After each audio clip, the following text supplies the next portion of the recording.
Olá, boa noite, tudo bem? Aqui é o Gabriel. Seja bem-vindo e bem-vinda à estreia de hoje. Espero que você goste do conteúdo. Um abraço.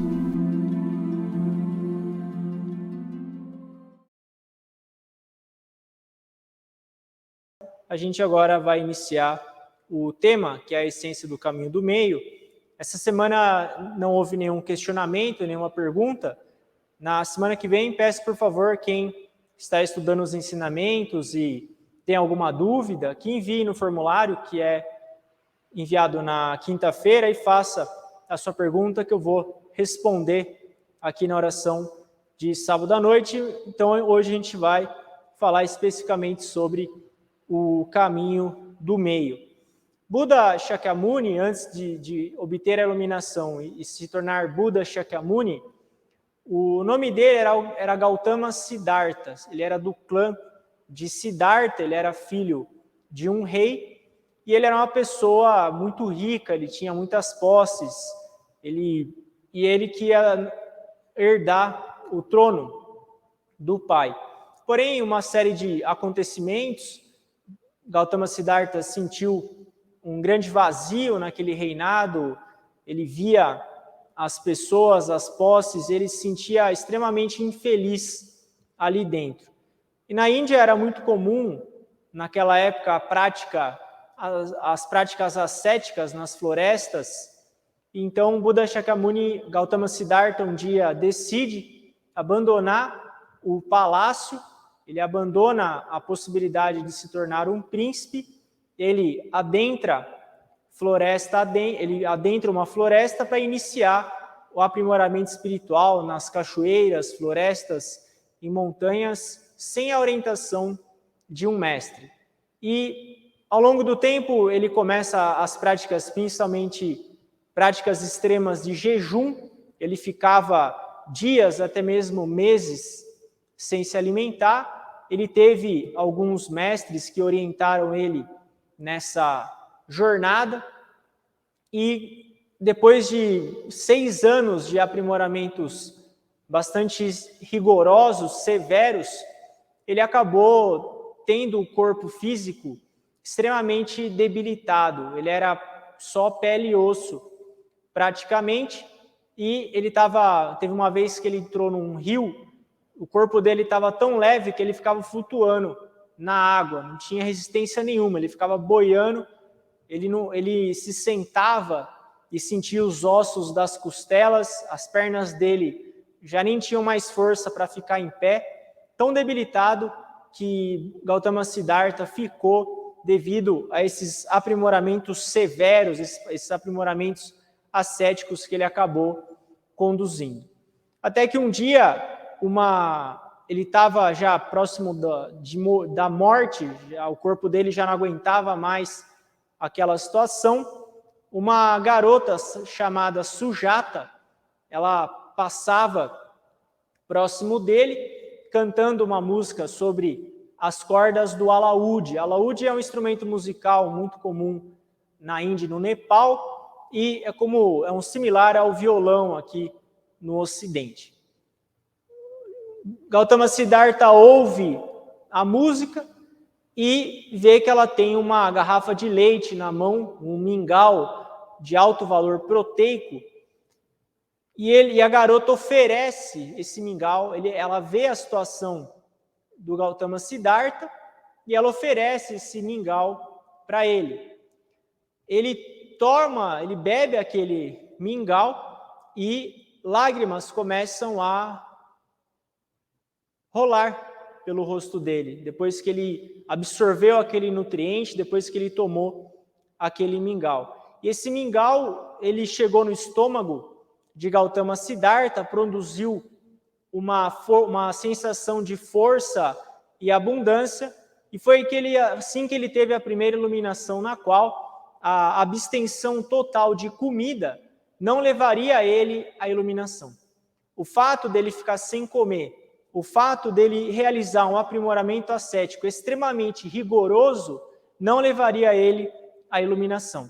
Essa foi uma primeira iluminação de Gautama Siddhartha. Ele diz, isso consta no livro A Essência de Buda, o primeiro capítulo do livro A Essência de Buda é um capítulo no qual é contada a história de Gautama Siddhartha. Sugiro a leitura para quem ainda não leu esse livro. Então Gautama Siddhartha pensou: tudo nesse mundo deve existir como material para servir à realização de algo mais elevado. Julgar as coisas materiais como insignificantes, porque elas fazem parte deste mundo, talvez seja mera arrogância. Se o divino nos observa, ele provavelmente, quando nos vê, ficará muito feliz em transformar esses ingredientes em pratos esplêndidos. No caso, ingredientes que ele cita aqui é o mundo material, são os bens materiais, a vida material. Ele chegou à conclusão de que a total abstenção da matéria não é o verdadeiro caminho da iluminação. Que você se desapegar de tudo, até mesmo de se alimentar, não é o verdadeiro caminho da iluminação. E aí que começa o caminho do meio de Gautama Siddhartha, quando tem a analogia do alaúde, no qual a analogia é muito simples, mas tem uma profunda sabedoria nessa analogia, no qual a corda de um alaúde, quando ela está muito tensionada, ela pode romper. Se ela estiver muito frouxa, o som não fica bom. Existe uma tensão ideal para que a corda do alaúde produza uma bela melodia. E a nossa vida ela é assim também. Se você tensionar demais a sua vida, pode ser que você estoure.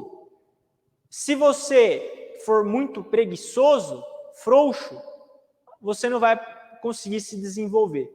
E o caminho do meio, esse primeiro caminho do meio que a gente aprende com a vida de Buda Shakyamuni é esse caminho do meio, o equilíbrio, o tanto que você vai tensionar e o quanto que você vai relaxar, ou o quanto que você vai deixar de se esforçar para você conseguir seguir em frente. No caso de Gautama Siddhartha, ele concluiu que essa austeridade, esse rigor excessivo da disciplina dele, não ia levar ele para lugar nenhum. Era rigoroso demais. Ele estava passando do limite do rigor. E essa corda ela ia estourar em algum momento. E o verdadeiro sentido da vida para ele nessa iluminação foi ele recuperar o corpo dele, recuperar a força física e então começar a viver uma vida num rumo positivo, com o corpo fortalecido, com saúde, sem precisar se abster de alimentos ou de nutrientes. Se ele continuasse uma austeridade tão radical, ele simplesmente morreria. E o ser humano, ele não nasceu apenas para morrer. O ser humano, ele nasceu para viver. Não tem sentido você nascer, se comprometer com um aprimoramento tão severo e perder a vida devido a esse aprimoramento. Não faz sentido nenhum. E ele chegou à conclusão também que ele estava tão preocupado com a disciplina espiritual dele que ele se tornou egoísta. Que ele parou de pensar nas outras pessoas, que ele parou de olhar o mundo à volta dele. E acabou tendo um efeito reverso. O aprimoramento espiritual, ele não existe para que a gente se torne mais egoísta. O aprimoramento espiritual, ele existe para que você se torne mais altruísta, para que você seja uma pessoa melhor e possa ajudar outras pessoas. Essa foi a conclusão de Buda Shakyamuni. Por isso, a austeridade, o rigor do aprimoramento espiritual, quando levado ao extremo, ele foge do caminho do meio. E se você não fizer nada também, nenhuma forma de aprimoramento, você está fora do caminho do meio.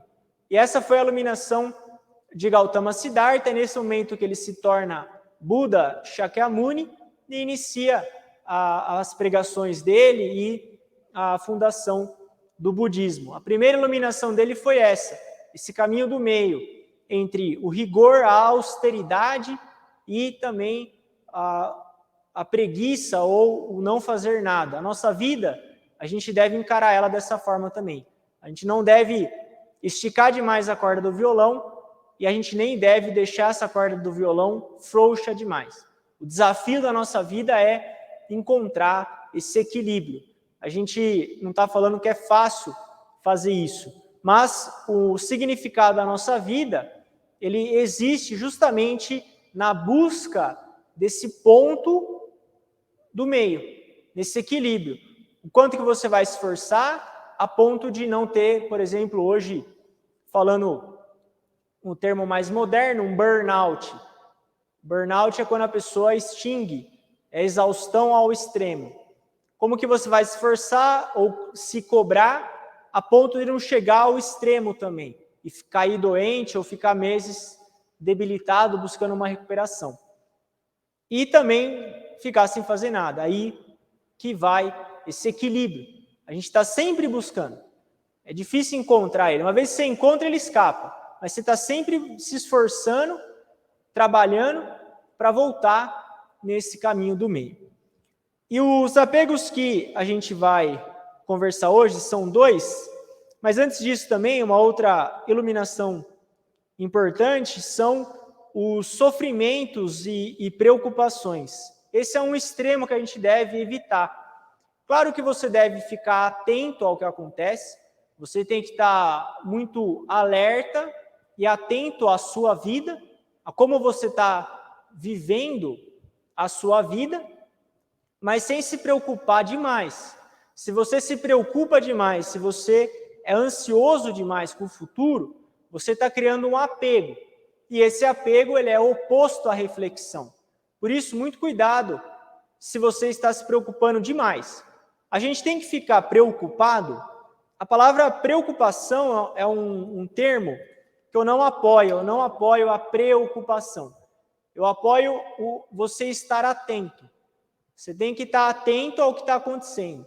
Você tem que estar sempre pronto para mudar, para fazer alterações. Por isso, muito cuidado se você fica ansioso demais, se você fica preocupado demais. Você tem que se aprimorar a ponto de conseguir uma tranquilidade mental adequada para você tomar decisões corretas hoje, sem se afobar demais, sem se preocupar demais. Esse é um caminho do meio moderno que a gente deve buscar. O outro caminho do meio é o caminho do meio entre o esforço e o descanso. A gente tem que saber na nossa vida quando que a gente vai fazer um esforço muito grande, vai continuar se esforçando, trabalhando, e em qual momento da nossa vida que a gente vai descansar, que você vai recuperar as energias. Uma forma de ilustrar isso foi um experimento feito há algumas décadas, o mestre Okawa nos conta esse experimento, é um experimento com uma pulga. Foi colocada uma pulga dentro de uma garrafa de leite, uma garrafa de vidro transparente, e como todo mundo sabe, a pulga tem essa habilidade de ficar pulando. Eles tamparam a garrafa de leite e deixaram a pulga lá dentro. A pulga, desesperada, começou a pular, e ela batia na tampa e voltava, batia na tampa, e ela ficava pulando, até que chegou uma hora que ela ficou totalmente exausta e ela desistiu de pular. Após alguns minutos, foi aberta a tampa. Era só a pulga ter esperado e ela pular na hora certa e sair daquela garrafa de leite. Muitas vezes a gente está fazendo isso também. A gente está sendo igual essa pulga. A gente está se esforçando, sendo que não é a hora de aplicar tanta energia e esforço naquela situação. Ou você está se esforçando demais, a ponto de ficar exausto. A gente tem que encontrar um equilíbrio. O quanto você vai se esforçar, em que momento você vai se esforçar, o timing desse esforço e em qual momento que você vai descansar. Qual momento que você vai poupar as energias para poder utilizar essa energia no futuro. A gente tem que ter essa noção. Além disso, a gente não deve ficar falando demais sobre nossos fracassos ou sobre a falta de sorte. Evite verbalizar em excesso os fracassos que você cometeu ou a sua falta de sorte. Por quê? Quando você fala sobre o que você fez de errado, ou você fala sobre a sua falta de sorte, você está ouvindo o que você está falando. E você está programando o seu subconsciente para trabalhar de acordo com o conteúdo dessas palavras. O subconsciente é um ótimo servo, ele vai fazer tudo o que você ensinar ele. Se você começa a falar, eu fui mandado embora do trabalho, não tenho mais esperança, eu fracassei no casamento, eu fracassei financeiramente, eu quebrei financeiramente. Se você fala muito sobre isso, se você verbaliza demais sobre isso, muito possivelmente isso vai acontecer de novo. Por isso, tome muito cuidado com o conteúdo das suas palavras, inclusive para evitar que você acredite que você é um personagem trágico de um drama, que você é um herói trágico. Se você fala demais dos fracassos, você acaba criando a autoimagem de ser um herói de uma tragédia. E o seu subconsciente ele vai buscar concretizar essa imagem e a sua vida vai acabar trilhando esse caminho. Por isso, saiba muito bem o equilíbrio entre o esforço e o descanso e, além disso, tome muito cuidado com as suas palavras. Use com moderação as suas palavras, tanto a quantidade como a qualidade delas. O próximo e último caminho do meio é relacionado à nossa autoimagem. É um caminho do meio que fala sobre o orgulho e a autopunição. É sobre o orgulho é você se achar a última pessoa, a melhor pessoa do mundo, a última bolacha do pacote. Isso é orgulho. A punição é você, a autopunição é você se achar a pior pessoa do mundo. A gente deve evitar esses dois extremos. A autocompaixão jamais vai levar você ao sucesso. A gente deve checar a nossa mente, ficar alerta, para ver se a gente não está orgulhoso demais ou se a gente não está se punindo demais. Se nós não estamos nessa mentalidade autopunitiva. Tem que ter um equilíbrio. O ser humano ele é filho de Deus. Esse é um ensinamento. Mas ele não é perfeito. E a autoimagem equilibrada é: enquanto você é um filho de Deus, sendo imperfeito, você tem que corrigir seus erros e seguir em frente. Cometeu um erro, tenha hombridade de admitir o seu erro e faça tudo o que você puder para corrigir esse erro o mais rápido possível. Essa é a mentalidade correta. E falando sobre as nossas qualidades, a gente tem que encontrar as nossas qualidades. Se você não consegue encontrar as suas próprias qualidades, você está fugindo do caminho do meio, porque você está se punindo demais, ou você está achando só os seus defeitos. Os patos, por exemplo, eles flutuam na água porque eles passam um óleo natural que deixa as penas deles impermeáveis. Tanto que se você colocar detergente na água, o pato ele afunda, porque o detergente ele vai dissolver o óleo e o pato vai afundar. É esse óleo que possibilita que o pato continue flutuando. Trazendo isso para a nossa realidade, se a gente fica muito negativo, ou se a gente se pune demais, você vai afundando no estado emocional negativo. Você vai ficando desanimado, você vai ficando punitivo, você começa a ficar punitivo com você, punitivo com as outras pessoas, você começa a perder a esperança, você vai afundando. Você precisa também passar essa camada de óleo para flutuar. O que seria essa camada de óleo? É você conseguir encontrar as suas qualidades. É você reconhecer que você teve conquistas na sua vida, que você tem pontos fortes, que você tem possibilidade de ir para frente, que você pode melhorar. Você passa esse óleo, você fica impermeável e você volta a flutuar. Sem fazer isso, é certeza que vai cair num estado emocional extremamente negativo.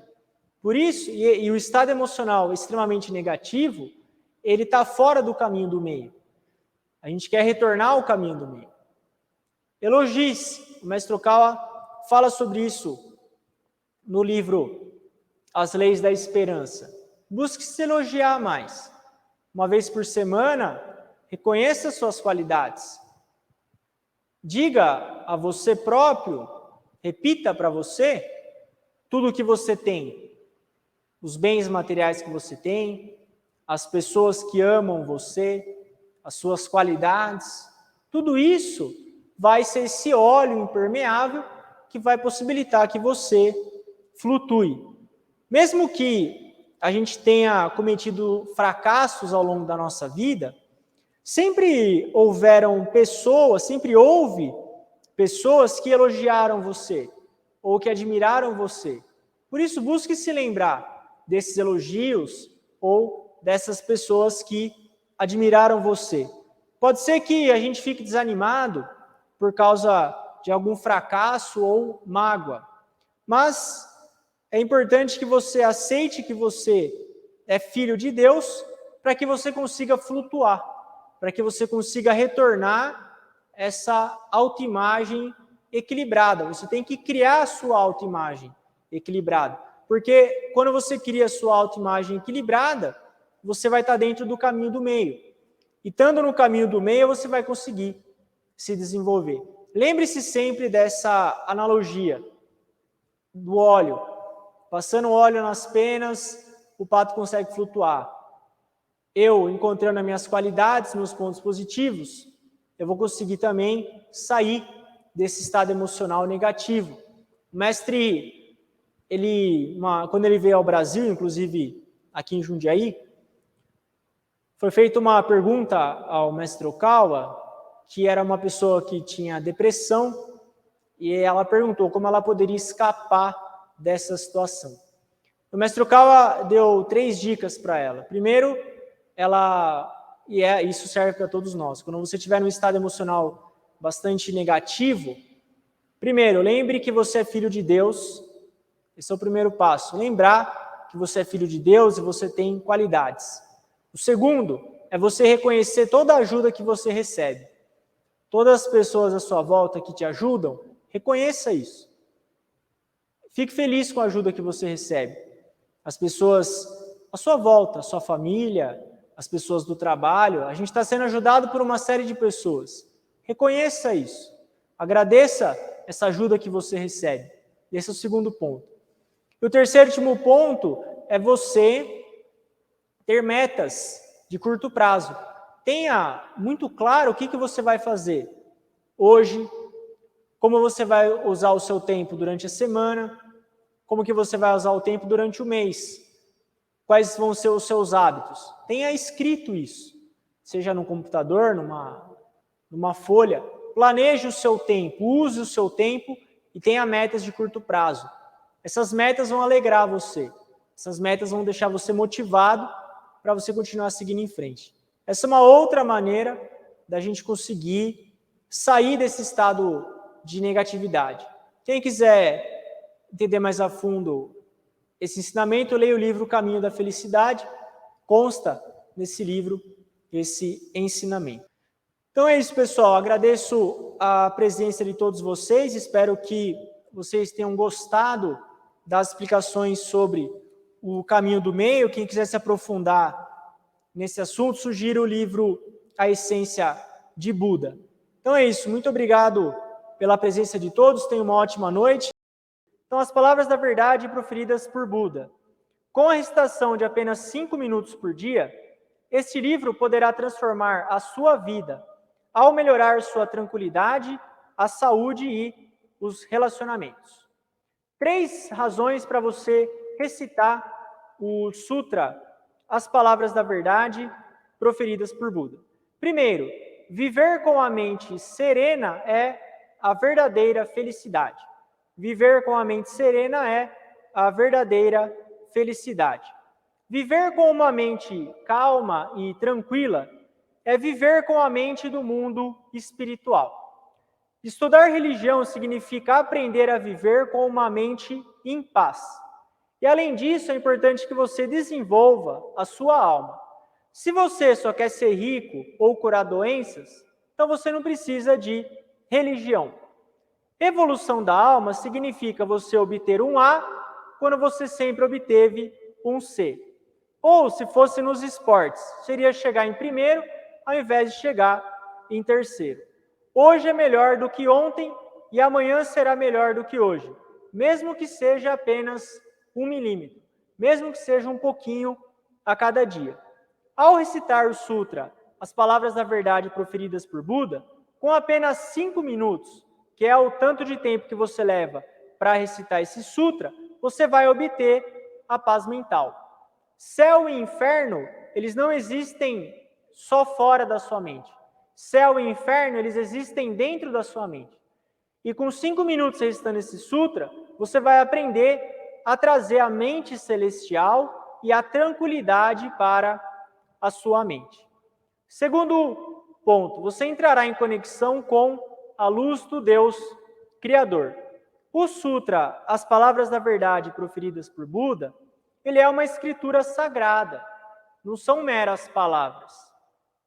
É a luz do Senhor, é o Cantare. A luz do Senhor é o Cantare, é a luz do Deus Criador. É uma luz que existe mesmo antes dos seres vivos terem sido criados. E com apenas 5 minutos, a sua mente vai se tornar serena, porque a sua vibração espiritual se sintoniza com os espíritos elevados, pelo fato de você receber a luz do Senhor, é o Cantare. E o terceiro motivo é você vencer os medos e as preocupações. No livro O Ponto de Partida da Felicidade, o mestre ensina que todos nós temos um tubo ligado a Deus. Nós ficamos preocupados ou ansiosos porque a gente se esquece da existência desse tubo dourado. Esse tubo dourado, ele é espiritual e através desse tubo você recebe a sabedoria eterna. Você recebe a sabedoria do seu anjo da guarda. Você recebe a sabedoria dos espíritos guias. E a sabedoria de Alcantara vai chegar até você também através desse tubo dourado. Mas você precisa recitar o Sutra diariamente para que você consiga receber essa luz diariamente. Além do Sutra, as palavras da verdade proferidas por Buda, nesse livro de oração, tem a oração ao Senhor. A oração ao Senhor, a gente aprende que Alcantare, ele é a fonte de luz, força, sabedoria e amor. E Alcantare tem também a missão de ser o Salvador. Nessa oração, nós oramos para que Alcantare proteja toda a terra, para que a terra e nós tenhamos um futuro brilhante e que a gente consiga receber a força do Senhor Alcantare. Além disso, há a oração para o Espírito Guardião e ao Espírito Guia. Quando você recita essa oração, você ora ao seu Espírito Guardião pedindo que ele purifique o ambiente ao seu redor, que ele proteja você de maus espíritos, que ele te envie orientações para você resolver os seus problemas. É uma oração muito curta, pode ser feita em uma oração muito curta, pode ser feita em menos de 1 minuto. Quando você recita essa oração, o seu Espírito Guardião, o seu anjo da guarda, vai se aproximar de você e ele vai fornecer a você ideias e inspirações. Então, além do Sutra, as palavras da verdade proferidas por Buda, nesse livro de oração, você tem a oração ao Senhor e oração ao Espírito Guardião e ao Espírito Guia. Falando sobre o poder das orações, ao longo da história da humanidade, muitas pessoas falaram sobre as orações. Não é só a Reb Sainz. Tem, por exemplo, o Dr. Alex Carroll, ele diz: oração é uma força tão real quanto a gravidade terrestre. Como médico, vi homens levantados por doença pelo poder da oração. É o único poder do mundo que supera as leis da natureza. Madre Teresa de Calcutá também falava sobre as orações. Ela dizia: rezar não é pedir, rezar é colocar-se nas mãos de Deus, à sua disposição, e ouvir a sua voz no mais profundo dos nossos corações. E mais interessante ainda, Bruce Lee, até mesmo Bruce Lee fala sobre as orações. Ele dizia: não reze por uma vida fácil, reze por forças para suportar uma difícil. Perceba então que são personalidades diferentes da história que falaram sobre o poder da oração. Então, revendo a importância de você recitar o sutra e as orações. Primeiro, viver com a mente serena é a verdadeira felicidade. Segundo, você entrará em conexão com a luz do Deus Criador. E terceiro, você irá vencer os medos e as preocupações. Sentindo-se entediada em casa, precisa de uma energia extra? É hora de recitar este sutra. Este sutra foi inspirado e canalizado diretamente da consciência de Buda. É por isso que é tão poderoso. Você consegue adivinhar o quão poderoso é? É 10.000 vezes mais poderoso do que qualquer outro sutra budista. Você pode sentir por si mesmo. Ao recitar este sutra, você consegue se conectar à parte mais alta dos céus, ou seja, com a energia do Buda primordial. Agora, você quer saber o que está escrito nele? Esse sutra revela a você os segredos do mundo espiritual. Reencarnação e... desculpe, sem spoilers. Descubra você mesmo. De qualquer forma, a sabedoria deste sutra te dirá por que você está aqui na Terra e irá ajudá-lo a abrir um futuro brilhante. Sem contar que ele te trará paz de espírito. Recitar este sutra todos os dias irá ajudá-lo a aprofundar sua gratidão aos outros e te protegerá de influências negativas, maus pensamentos e espíritos malignos. Por que não começar agora mesmo? Quem fizer o pedido do livro até hoje, às 22 horas, então eu vou enviar para você, em qualquer lugar do Brasil, frete gratuito, eu vou enviar esse livro de oração para você.